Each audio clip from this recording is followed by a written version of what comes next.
Hey everyone, Michael Brown's coming out, defense attorney for Rex HEUERMANN.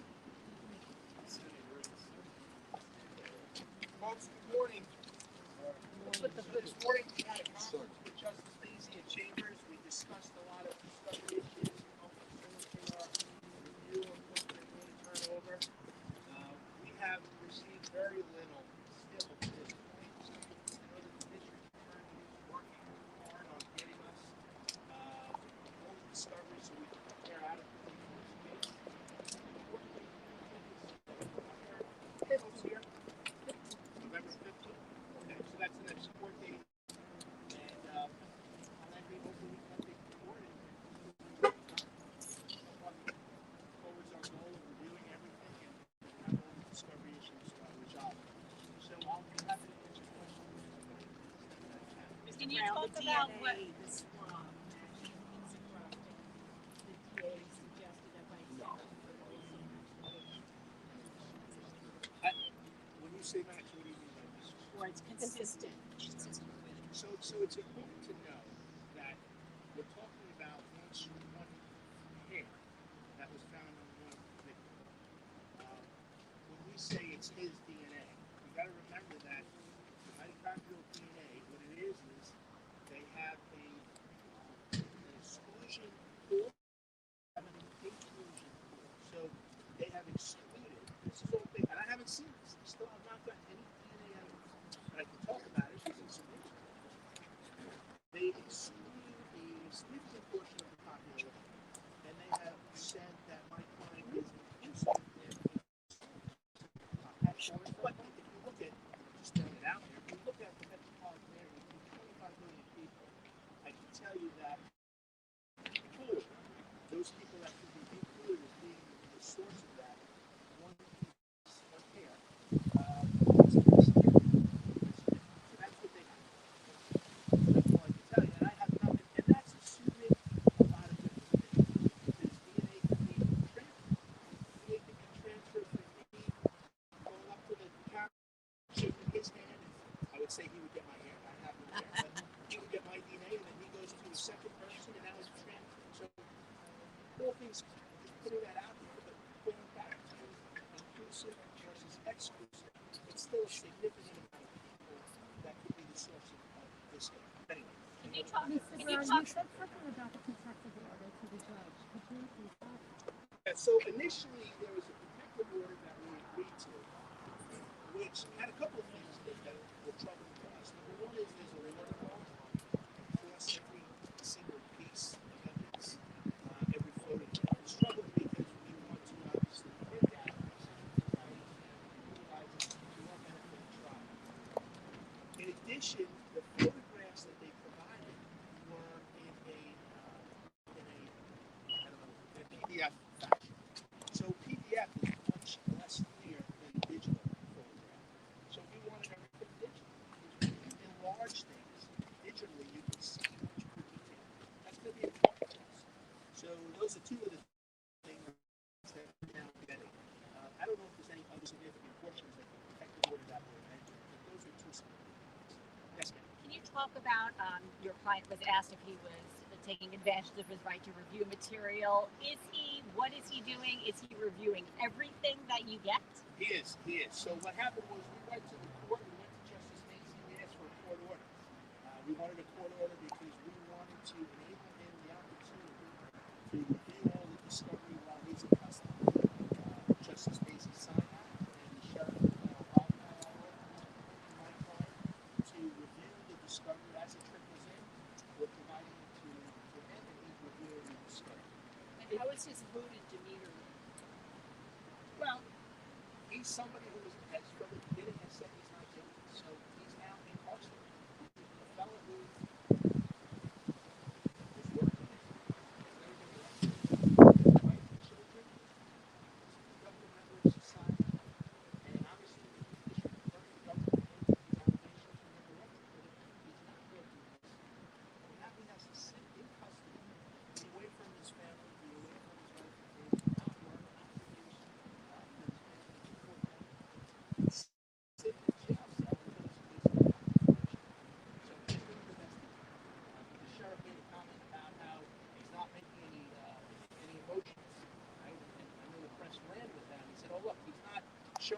questions? Well, I have to tell you that when I first started on this case, just get through this, just get through this, get to the point where you can try. Just stop. And that's what we do. But the sheriff made a comment about he's not showing emotion. From that, I can tell you there's something wrong. That's just not the case. That's just things that, unfortunately, poison the jury. That's not true. So the answer to your question is do the best you can. Has he been in touch with his children? They do communicate. Have they physically Yes. seen them? What's your experience working with the data? Was it a table of contents? Was it the work rate? All kinds of that? In terms which data you The 8 terabytes, to start with that. The 8 terabytes. So initially we got 4 external hard drives. 99% of those 4 external hard drives was what's called cold cameras. What the DA's office did is they set, the police department I should say, they had cold cameras focused on my client's house from a year and a half prior up until the day before. What that shows, and this defies common sense that he was actually the murderer, what the cold cameras show is a guy who gets up in the morning, he goes to work, comes home, he spends time with his wife and children, you see him chopping fruit, you see him hanging out on his porch. That's what you see. And that is 99% of what we've got. Yeah, so you said you've gotten very little actual evidence, and can you expand on that? So we just talked about those 4 external hard drives. I have ME reports, which are from the scene itself. They don't attribute in any way my client to the commission of these acts.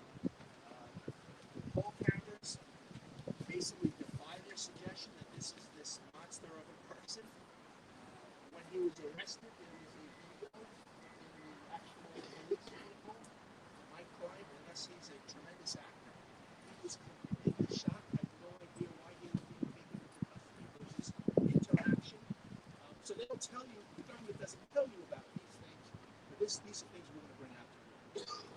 99% of what you're doing What I had said was in the first 4 external hard drives, I'm going to say that there's about 99% of that was. So you've been given very little indication of what they're actually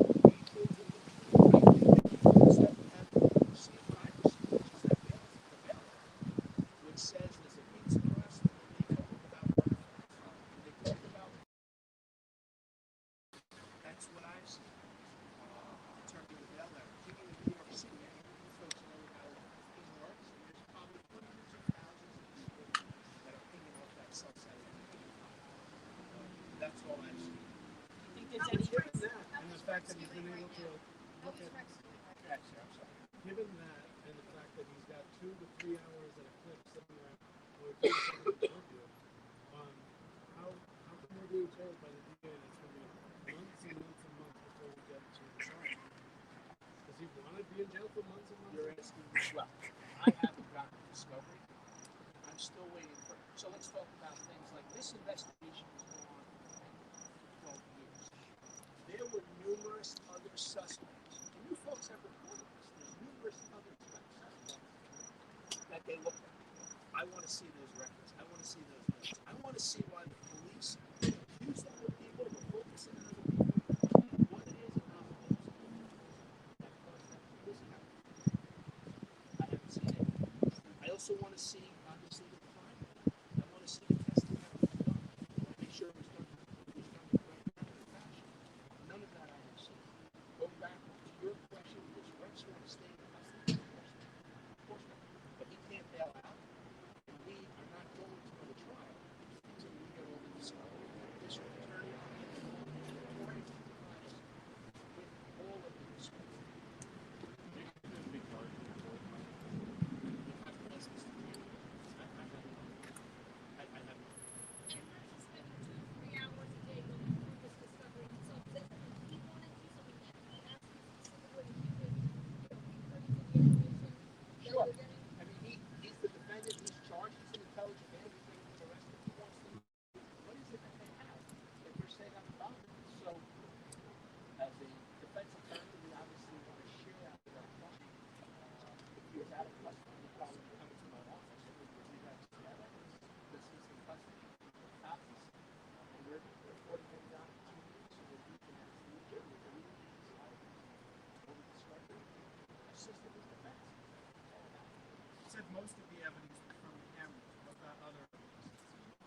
all those 4 external hard drives. So again, about 99% of these phone cameras. Then you have approximately 3,000 pages in memory report and 1,000 boxes, which includes video. Again, it's on the left. I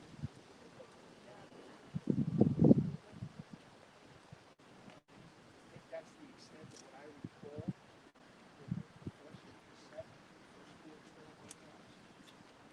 Fifth external hard drive is a full record research. We started to look at those, but it really doesn't make sense until we have the question and answers from the grand jury. Those are all grand jury exhibits. I mean, follow it up with. You're not going to get it. So now today, the district attorney indicated that we have done the grand jury testimony. Now we can put 2 and 2 together and review this and make sense of what they have. Mr. Brown, I believe they can, yes. I know it.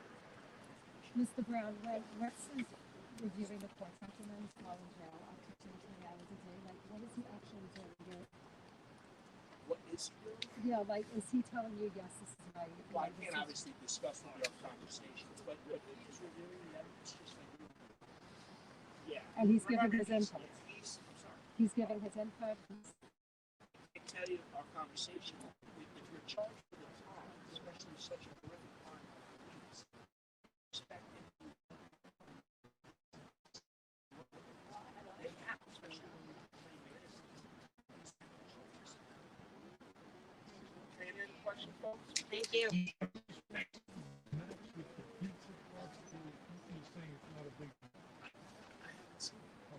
can't say that it's a big deal.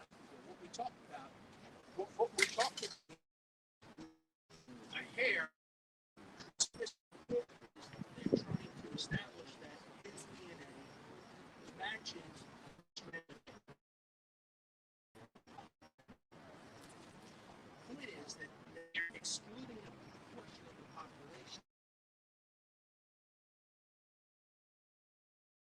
Say that hair is my client's hair. It's impossible. Science standards. What they can do is say he could potentially be a donor for that hair, but so could thousands and thousands of other people just in our area. All right, folks. Thanks. Thank you. Thank you. Thank you. All right, so understandably, you guys could not hear the presser, but can you hear me? Because I'm using an external mic on my iPhone. Just tell me if you can hear me, and then I'll go over what was said in court today. And then I have the Ray Tierney portion of the press conference on tape. I just need to go home and upload it, and then I can play that. So can you hear me? As Scott said, and I heard a lot of you saying you couldn't hear what Michael Brown was saying. Michael Brown is the attorney for Rex HEUERMANN. And this location in Suffolk County has poor cell service, and I'm trying to do this from my phone, but I wanted to bring it to you guys live. Hence the situation with the audio. Oh, now you can hear me. Okay, cool. So what you can do after I'm done with this live feed is go back and rewatch, and then boost your volume. I was using an external mic for my iPhone. You know, unfortunately, I wasn't really close enough for you to be able to hear him clearly. But as long as you can hear me clearly right now, that's a good thing. Let me just see if I can turn this camera around so I can tell you what was done in court. There's no camera.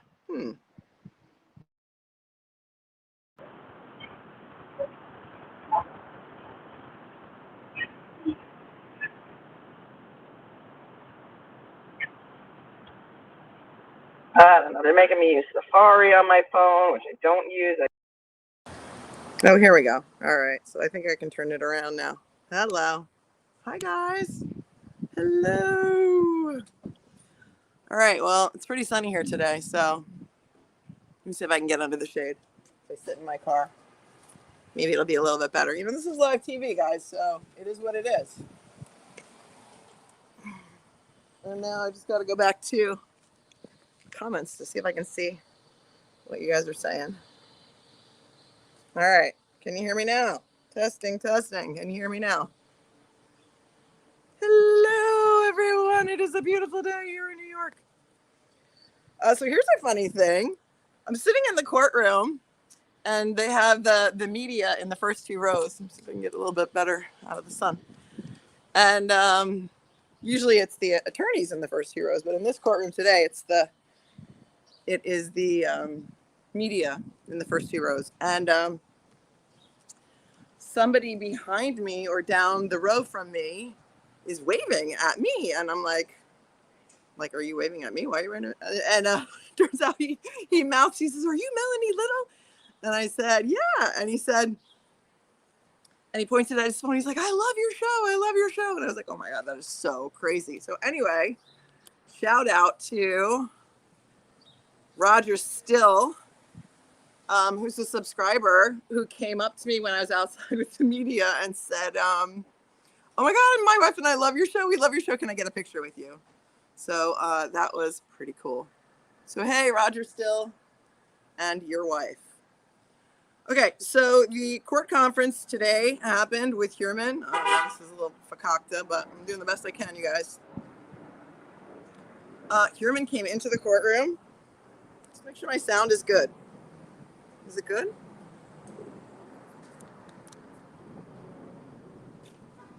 It's a little windy out here. HEUERMANN came into the courtroom. He had a fresh haircut, which I found very, very interesting.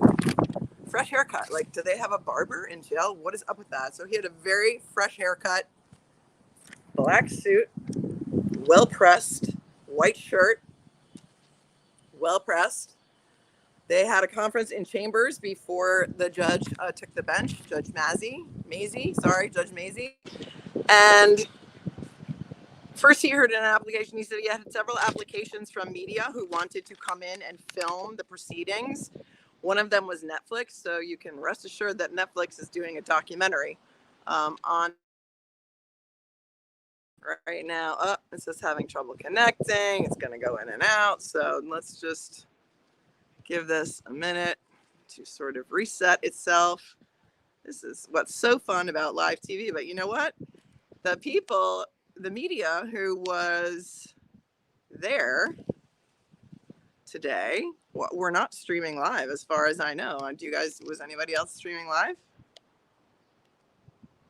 I don't think anybody else was streaming live. I mean, I saw some people that I know from Channel 7 and Channel 4 and News 12, but it seemed like nobody was streaming live. So HEUERMANN comes in with his fresh haircut and his freshly pressed suit, no tie, white shirt, black suit. And first the judge addressed the applications or the motions for the media to stream or film the proceedings, and the motions were denied. So I think it was, I don't know if it was AP or just Netflix. But he said he will, for the time being, allow only still photos, and Newsday is the pool photographer, and they will take photographs and distribute them to the rest of the media who want to see the photographs or have the photographs or use the photographs. That order, with no cameras in the courtroom, no video cameras anyway, will apply until further notice.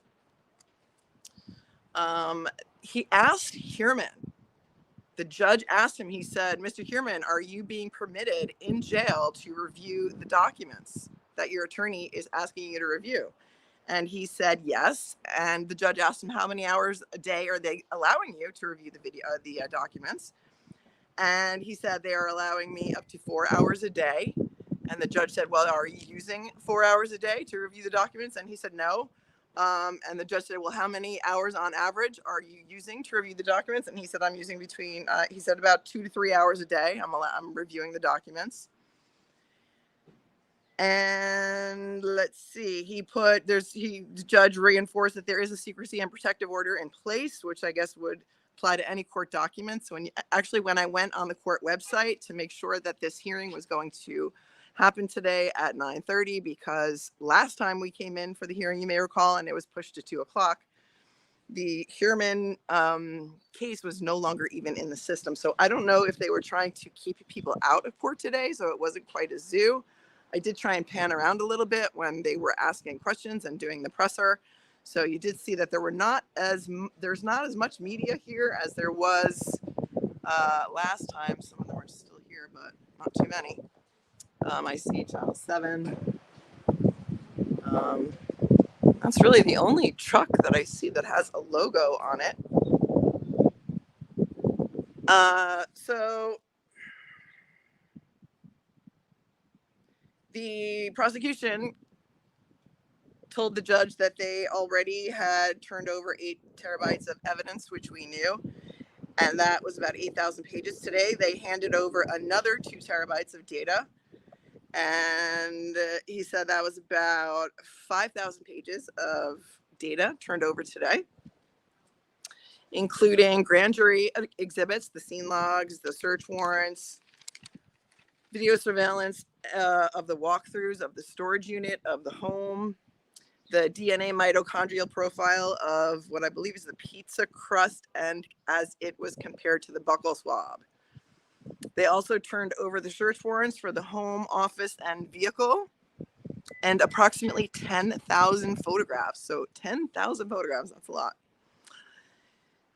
And what else?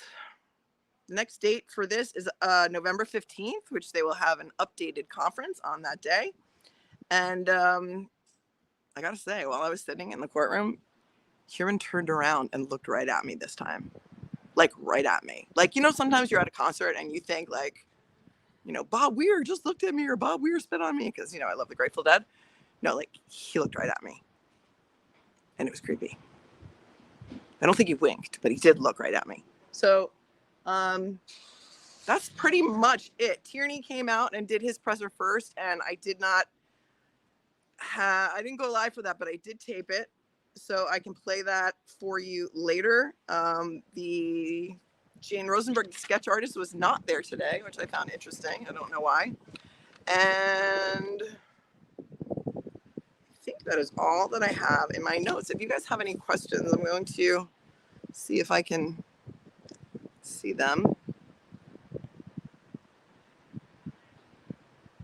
Anything creepy, Linda Vergata. Yeah, I love it creepy. Love it creepy. Did your soul leave your body? No, I mean, it was a little, I wasn't prepared for it. So, you know, it's kind of like, oh. It was a little bit odd. I didn't know, last time he didn't turn around at all. I know there had been some reports of him turning around, but I didn't see it last time.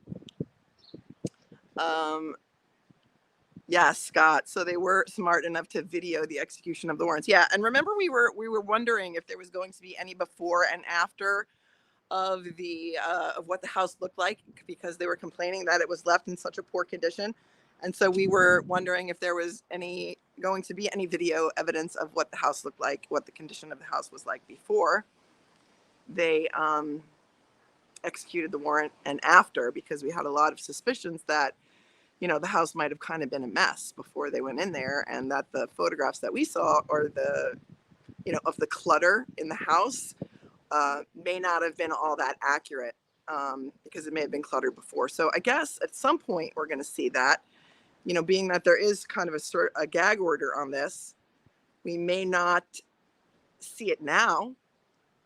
Tierney was asked when this trial is going to be, and he said, you know, we really don't know. It's going to take a very, very long time. And one of the reporters asked, and I'm not sure if this part was on the live stream, but one of the reporters asked, well, you know, maybe it was, he asked Brown, well, don't you want to speed it up? I mean, does your client want to sit in jail all this time? It was such a silly question, but it was kind of funny. I think people kind of chuckled about that. Let's see, it's hard because we're in the sun. Hey, Matt. Thank you, Matt, for your $2 super chat. Good day, my spiffy legal mumbo. Thank you so much, Jumbo Talkie Friend. Thank you so much. Appreciate you. Oh, and there's Roger. Great show. Nice meeting you. Roger got a selfie with me, so that was cool. In fact, what was really cool about it is that there's all these reporters around me, and the only person who was recognized and approached was me. So That is really kind of funny. I'm the one who got approached and asked for a selfie, not people like that I know from local news, like Greg Circle, who I've been watching for 20 years. In fact, when I did the church cases 20 years ago in 2002, Greg Circle was a reporter who was covering that at the time. So we had a chuckle about that. Can you believe that was 20 years ago? Those cases against the Rockville Center Diocese. So that was really pretty cool. Thank you, Roger. It was really nice to meet you.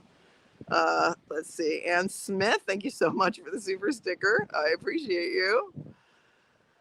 Let me go back to the live chat. I don't know if this, if this is really bad, this feed. It's hard for me to tell. So, and I have my phone on Do Not Disturb. So Donna, if you're trying to text me, I cannot know whether it's any good or not. But it was a pretty interesting morning. I had no problems. I got in here. I guess I pulled into Riverhead about 9:20, and I have an attorney's pass, so I walked right up to the courtroom, and I got in no problem. I mean, there was a lot of media waiting in line, but since I'm an attorney, I don't have to wait in line really, so I can just walk right in. Got a seat with no issues at all. And I guess he came out about,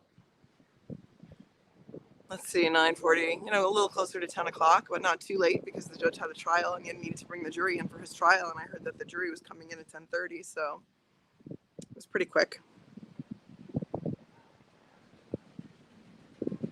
Somebody was agreeing with you, Scott, in case there was any issues in the chat. You guys, I'm sure you guys weren't squabbling. You guys are friends. Maureen says we saw some photos prior which showed that the house was not in that bad of condition before the search. Okay. I don't know where those photos came from, but I'm really interested to see the video evidence. Hello, Rochella. Drive safe. Don't even listen to me. Don't even listen to me. Rexy does have a potato head. Oh, thank you. Thank you, Roger. Because I rock. What? Yeah, I'm a celebrity now. It's not just the girls at camp that want a picture with me, but actually people recognizing me. Oh, yeah, I'm a star. I'm still waiting for Law and Order to call me because you guys know I'm also a working actor. I mean, obviously not working because there's been strikes happening, but allegedly they say that they're going to be ending soon. I'll believe that when I see it because SAG-AFTRA is still on strike, but I think the writer's strike was settled. So, Law and Order, if you're out there, had been auditioning regularly for that show before the strikes. So, hello. Hey, Robbie. I think I see something in here, Robbie. Thank you for the super sticker. I appreciate you. Good day, mate. Good day, mate. What else? I'm trying to remember what else Tierney said in his presser because I was videotaping it, so I did not pay as close attention as I could have, but he did say that there's tons of evidence that he's very confident in his case. Somebody asked if there was any sort of reason that he shouldn't be confident, if there was any other evidence that they have found to indicate that he either thought the case was weaker or stronger than he had to date, and he said no, he thinks the case is very strong.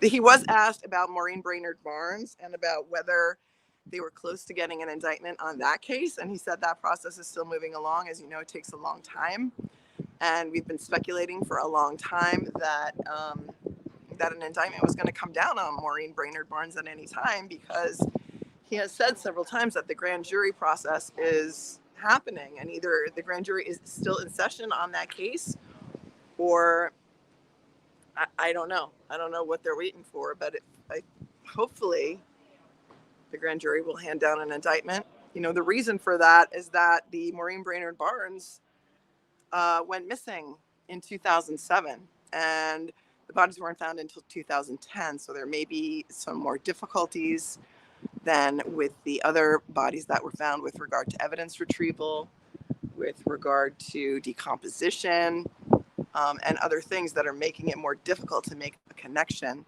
between the suspect in the Long Island serial killing case, Rex Heuermann, and the unaliving of Maureen Brainerd Barnes. it's so funny to do this on phone because it is like everything's so tiny, and like when you get older, you need distance, or I do anyway, to see far away, and then you need to use readers to, or you need to take them off to see up close. People who had seen the house inside before and said it was a real mess. That kid mowed their lawn, peeked through the window and couldn't believe it. Okay, yeah, that's interesting too, because we had speculated about that. Tierney was asked about the motion for the guns, or Brown was asked. One of them was asked about that. They said that was going to be heard, I think, October 5th.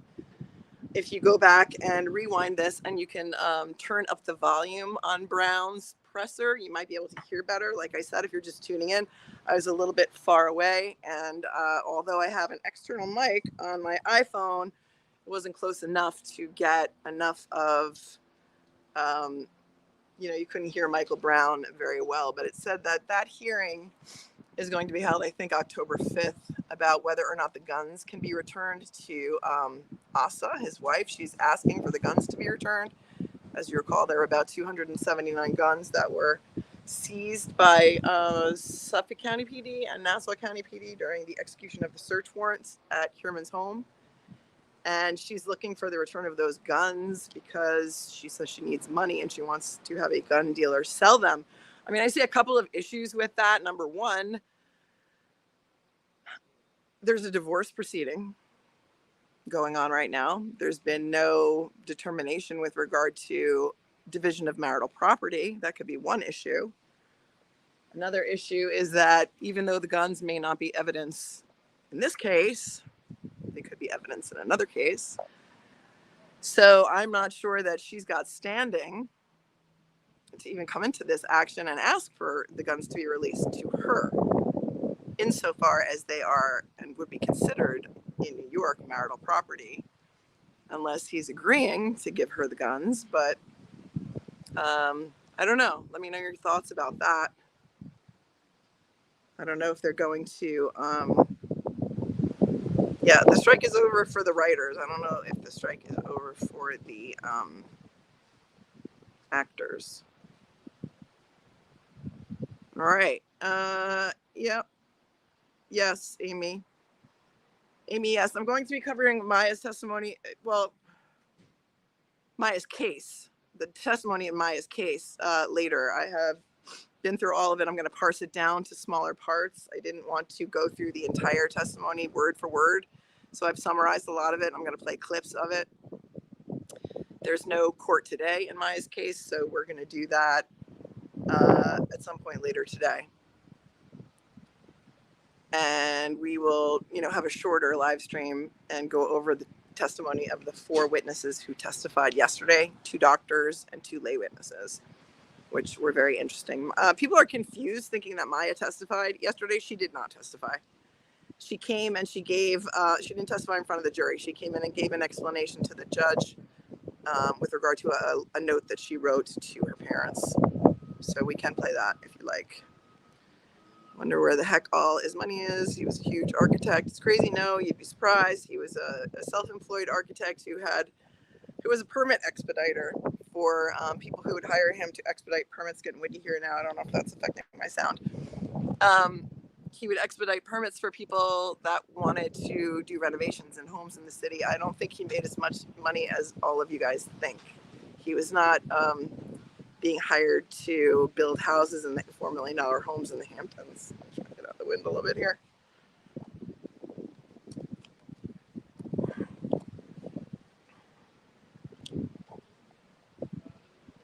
I'm just checking for any more. Yep, a regular person can get into the courtroom. It's open to the public. So, I mean, that's how our courts are. All courts are, except for certain proceedings that are close to the public, certain juvenile proceedings, certain family court proceedings. But court is public.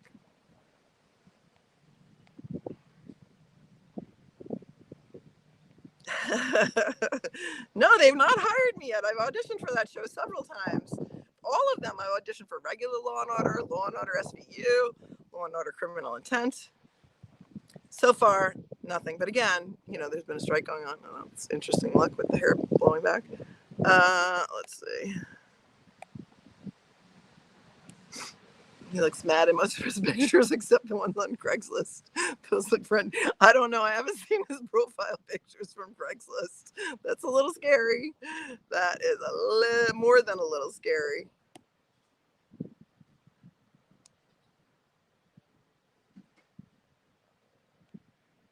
Oh, I'd shake as if he stared at me. Scary stuff. Yeah. It's a little bit interesting. Some new comments here at the bottom. Thank you, Ireland. I'm 3/4 Irish. Do I look it? I think my people are from County Cork or County Kerry. Let us see. 10,000 photos, says Nancy Drew. Oh, Nancy Drew is in the chat. I used to read your books when I was a kid. I think I still have them somewhere. They're probably pretty musty by now, but let's see what it says. 10,000 photos of his home and property, or also his place in Vegas and South Carolina. It's whatever's pertaining to the case here. So, and these victims. So I think the 10,000 photos that they're referring to are photos from the search warrants of the home and the storage units, whatever they found, they photographed, condition, and also the vehicle. So I think that's what the 10,000 photographs are all about. Who gets the guns? We don't know. We don't know who gets the guns because they're in the middle right now of a divorce. So they're considered marital property. I don't know that she's going to be able to get the guns. Somebody's now trying to actually pull into this parking spot. So hang on a second, I gotta move.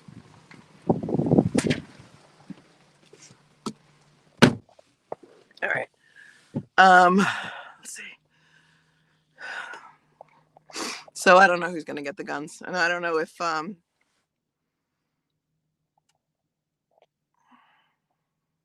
I don't know if she's gonna be able to get the guns during the pendency of the divorce action, because they have not, as far as I know, agreed on any sort of division of property or any of the marital issues that I can tell or that I've heard. Just come to the chat quickly to see if there are any other questions for now. Otherwise, I'm going to drive home, and then I will, if you guys want, play the press conference of Ray Tierney. Oh, a little tear from the wind there. This is really hard to do on your phone, guys.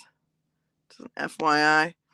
Yeah, it doesn't let me even go back so far on the comments. So just to recap, if you were just tuning in, I was here today in Suffolk County Criminal Court Building for the hearing conference of Long Island serial killer suspect Rex Heuermann, during which the court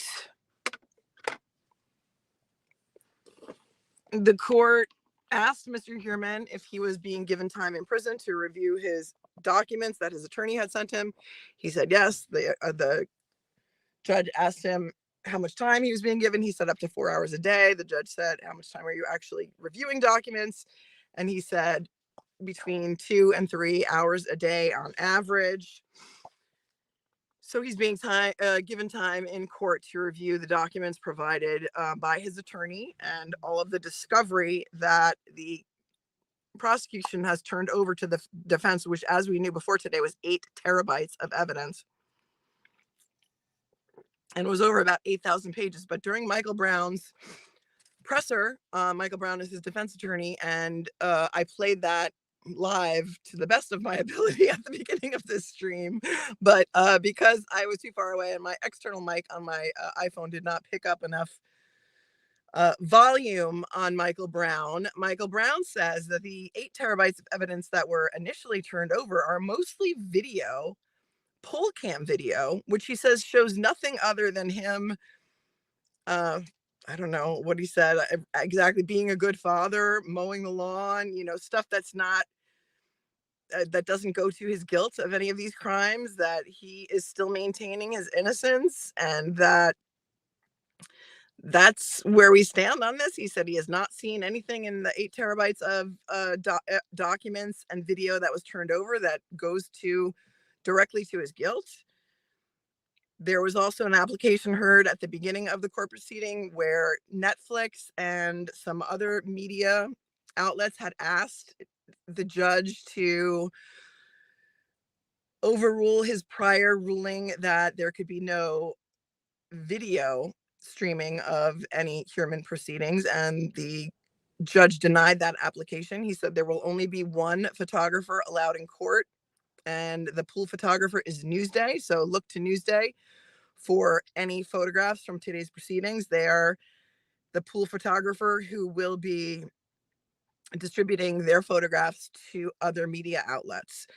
He also said that order will apply until further notice. As you know, and we have discussed several times on this channel, New York is very strict about cameras in courtrooms, and this is no exception. So there will only be still photographs. You're going to have to rely on me, guys, for the tea. So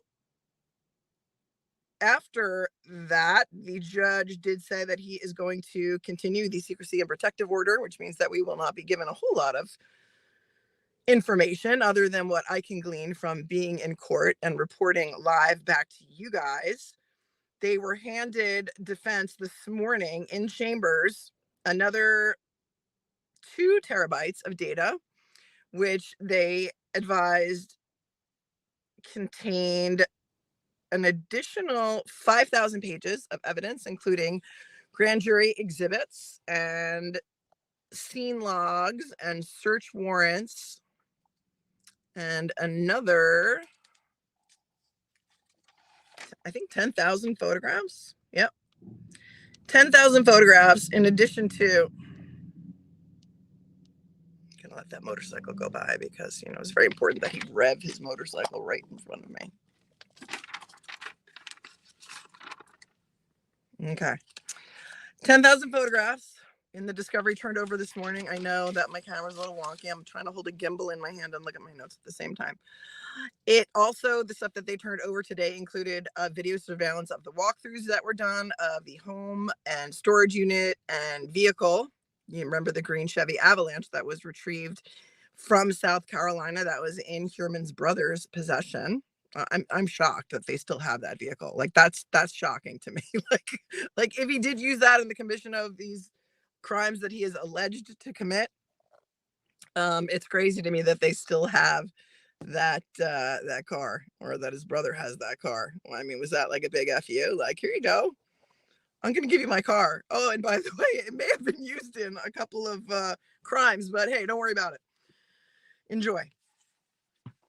Also turned over today were the DNA mitochondrial profiles of the pizza crust and the buccal swab, which, according to Michael Brown, defense attorney, doesn't really mean anything. It means that he could have been a possible, you know, it could be a possible match. He's trying to downplay that. Obviously, that is his job. And again, HEUERMANN came into court today with a fresh haircut, a pressed black suit, no tie, pressed white shirt. And he at one point did turn around and look right at me. And it was, not gonna lie, it was a little creepy, guys, a little creepy. Told my mother I was coming here today. She's like, don't look at him. Be careful. Like, he's shackled, Ma. He's shackled. Don't worry. The case has been put over until November 15th for a further conference. And October 5th, I believe, on that motion to release the guns to Asa Ellerup, his soon-to-be ex-wife. So that's where we stand right now. Thanks for putting up with this feed. I'm doing the best I can here on the go. Wanted to bring it to you live. And I'm going to come back later and do a debrief on yesterday's testimony on the Take Care of Maya trial. If anybody's interested in that, I'm not quite sure what time that's going to be yet. I just want to make sure that I've got the doctor's testimony lined up so that we can watch certain pieces of it that I think are very important, because, you know, I don't think we need to do a 4-hour stream on this, maybe just a debrief on the testimony that happened yesterday. So tune in later. I'm also going to come in and play the Ray Tierney portion, the Suffolk County DA portion of the presser that I recorded on my phone. It is probably 10 minutes long, and I'm sure that if you did not watch it on another live stream, you will not get the whole entire thing, because most news outlets are going to cut that down to maybe a 30-second snip that they think is most important. So that is all that I have for you guys for now. And I can't really go to the chat because I'm blind. And oh, I see. Oh, wait, hold on. I just got to just these super stickers. Kim Alliston, thank you so much for the super sticker. I appreciate you so much. Mama for Rose, thank you so much for your super sticker as well. And there's Robbie getting in there again. Robbie, two-time Robbie. All right. All right, you guys. I am on my way home, but I will see you guys all later. I hope this worked out okay. It's my first time really doing this from my phone and doing it with like zero internet and zero phone service. So I'll catch you guys later. Thanks for tuning in. Bye. If you just tuned in, rewind and watch Michael Brown's section of his press conference, and just turn up the volume because, like I said, couldn't get close enough. Peace out.